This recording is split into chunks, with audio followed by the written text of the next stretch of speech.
السلام علیکم ورحمۃ اللہ وبرکاتہ۔ الحمدللہ والصلاة والسلام علی رسول اللہ وعلی آلہ واصحابہ اجمعین۔ معزز ناظرین، سیرت النبی سیریز کی 12ویں ایپیسوڈ میں آپ سب کا استقبال ہے، خیر مقدم ہے۔ آج کی اس اہم ویڈیو میں ہم ہجرت مدینہ کی مکمل روایات آپ کے سامنے پیش کریں گے۔ نبی صلی اللہ علیہ وسلم غار ثور سے کس طرح نکلے اور قباء اور آمد آپ کی کیسے ہوئی، یہ تمام باتیں آج کی اس اہم ویڈیو میں پیش کی جائیں گی۔ تو چلیے ہم اس ویڈیو کو شروع کرتے ہیں۔ مسلسل 3 دنوں تک قیام کرنے کے بعد غار ثور میں نبی صلی اللہ علیہ وسلم نے وہاں سے نکلنے کا ارادہ کیا، کیونکہ اہل قریش کی تگودو اور دوڑ دھوپ اور تلاش و جستجو کی کوششیں ناکام ہو چکی تھیں، تو نبی صلی اللہ علیہ وسلم نے وہاں سے نکلنے کا مکمل پلان بنا لیا۔ اور جب ربیع الاول کی پہلی تاریخ آئی تو حضرت اسماء بنت ابی بکر صدیق رضی اللہ تعالیٰ عنہ ضروری سامان لے کر کے غار ثور تک پہنچ گئے۔ تو 3 دن تک اللہ کے نبی صلی اللہ علیہ وسلم جب غار ثور میں چھپے رہے اپنے پیارے ساتھی ابو بکر صدیق کے ساتھ، تو اس دوران آپ کے ساتھی حضرت ابو بکر صدیق کے فرزند بیٹے عبداللہ رضی اللہ تعالیٰ عنہ ضروری سامان لا دیا کرتے تھے، اور ابو بکر صدیق کے جو غلام تھے عامر بن فہیرہ، یہ ابو بکر کی بکریاں لا کر کے غار ثور تک چھوڑ دیتے تھے۔ تو یہ دونوں بکریوں کے دودھ اور ضروری چیزیں کھا کر کے زندگی بسر کرتے رہے۔ تو 3 دن کے بعد نبی صلی اللہ علیہ وسلم ربیع الاول کی پہلی تاریخ کو غار ثور سے نکلتے ہیں، اور راستہ دکھانے کے لیے عبداللہ بن اریقب تھے، جو قریش کا آدمی تھا لیکن نہایت ایماندار، نہایت وفادار اور بڑا صالح انسان تھا۔ تو عبداللہ بن اریقب ابو بکر صدیق اور نبی صلی اللہ علیہ وسلم کو لے کر غار ثور سے یمن کی طرف اور دور جاتے ہیں، اور وہاں سے جانے کے بعد سیدھے اللہ کے نبی کو لے کر عبداللہ بن اریقب مغرب کی طرف بحر احمر یعنی ریڈ سی کے کنارے ہوتے ہوئے چلتے ہیں، اور مسلسل 1 ہفتہ سفر کرنے کے بعد آپ صلی اللہ علیہ وسلم کی آمد قباء میں ہوتی ہے۔ قباء میں پیر کے دن 1 ربیع الاول کو سن 1 ہجری کو نبی صلی اللہ علیہ وسلم غار ثور سے نکلے، اور پھر 8 تاریخ ربیع الاول کی 8 تاریخ کو نبی صلی اللہ علیہ وسلم کی آمد قباء میں ہوئی۔ قباء یہ مدینے کا ایک حصہ ہے جو مدینے سے پہلے آتا ہے۔ تو قباء آنے کے بعد نبی صلی اللہ علیہ وسلم وہاں پر قیام کیے، ابو بکر صدیق بھی وہاں تھے۔ بیان یہ کیا جاتا ہے کہ صبح سویرے نبی صلی اللہ علیہ وسلم قباء تشریف لائے تھے۔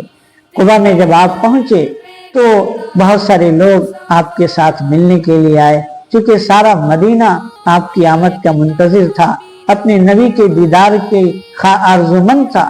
اور جب نبی صلی اللہ علیہ وسلم کی آمد کی خبر ہو گئی، کیونکہ اس سے پہلے ہی اہل مدینہ کو اس بات کی خبر مل چکی تھی کہ اللہ کے نبی مکہ سے نکل چکے، تو ہر دن اہل مدینہ صبح سویرے آتے تھے اور دوپہر تک اپنے نبی کی آمد کا انتظار کرتے، پھر گھر کو واپس چلے جاتے۔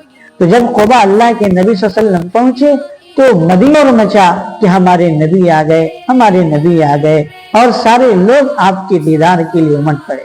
تو ابو بکر صدیق رضی اللہ تعالیٰ عنہ آپ کے ساتھ تھے، اور جب اللہ کے نبی قباء پہنچے تو اس وقت آپ صلی اللہ علیہ وسلم پر قرآن کی آیت نازل فَإِنَّ اللَّهَ هُوَ مَوْلَاهُ وَجِبْرِيلُ وَصَالِحُ الْمُؤْمِنِينَ وَالْمَلَائِكَةُ بَعْدَ ذَلِكَ ظَهِيرٌ، کہ بے شک اللہ آپ کا ولی ہے، آپ کا ساتھی ہے، فرشتے اور مومنین صالحین آپ کے ساتھی ہیں، وَالْمَلَائِكَةُ بَعْدَ ذَلِكَ ظَهِيرٌ، اور فرشتے آپ کے مددگار ہیں، آپ کی نصرت کرنے والے ہیں۔ تو جب یہ آیت کریمہ نازل ہوئی تو سارا مدینہ آپ کے دیدار کے لیے بےتاب ہو گیا۔ ابو بکر صدیق رضی اللہ تعالیٰ عنہ کھڑے تھے اور نبی صلی اللہ علیہ وسلم نیچے بیٹھے ہوئے تھے، کیونکہ ابو بکر صدیق رضی اللہ تعالیٰ عنہ کے چہرے پر بڑھاپے کے آثار تھے۔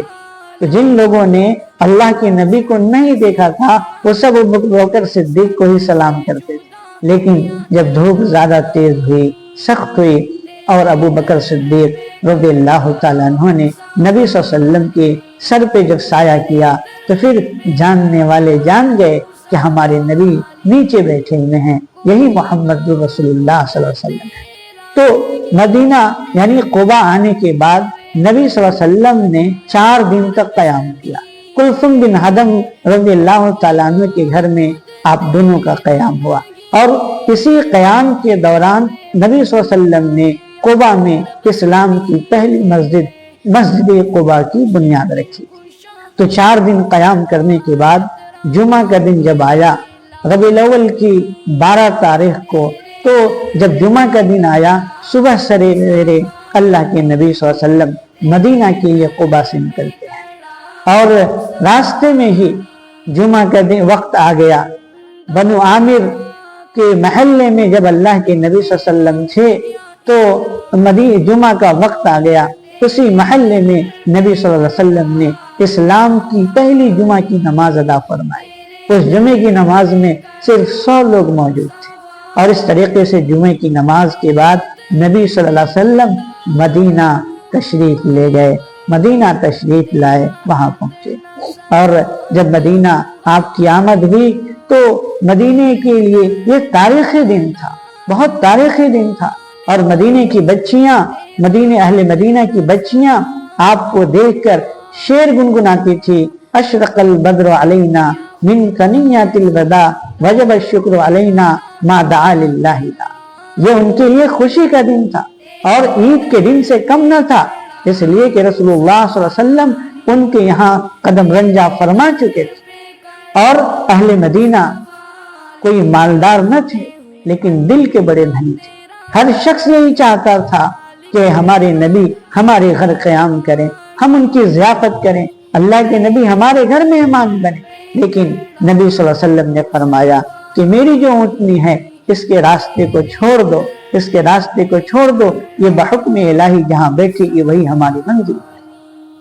پھر وہ اونٹنی چلنے لگی، اور جہاں آج مسجد نبوی ہے اسی مقام پہ آ کر کے اونٹنی بیٹھی، پھر تھوڑی دیر کے بعد کھڑی اور آگے بڑھی، پھر واپس آ کر کے اسی مقام پر دوبارہ بیٹھ گئی۔ وہ آپ کے ماموں کا محلہ تھا، بنو نجار، یعنی آپ کی ماں حضرت آمنہ کے بھائیوں کا، ان کے گھر والوں کا محلہ تھا۔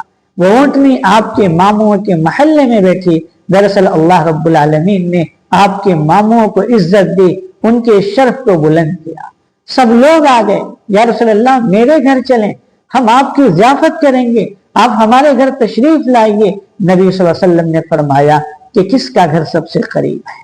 صحیح بخاری کے روایت میں حضرت انس رضی اللہ تعالیٰ عنہ فرماتے ہیں کہ نبی صلی اللہ علیہ وسلم نے فرمایا کہ کس کا گھر سب سے قریب ہے؟ ابو ایوب انصاری رضی اللہ تعالیٰ عنہ آئے، فرمایا یا رسول اللہ یہ میرا گھر ہے، یہ میرا دروازہ ہے۔ اور ابو ایوب انصاری رضی اللہ تعالیٰ عنہ جو سواری کی، جو بیٹھنے کی جو جگہ ہوتی تھی، جو کجاوے تھے، اس کو لے کر اپنے گھر چلے گئے۔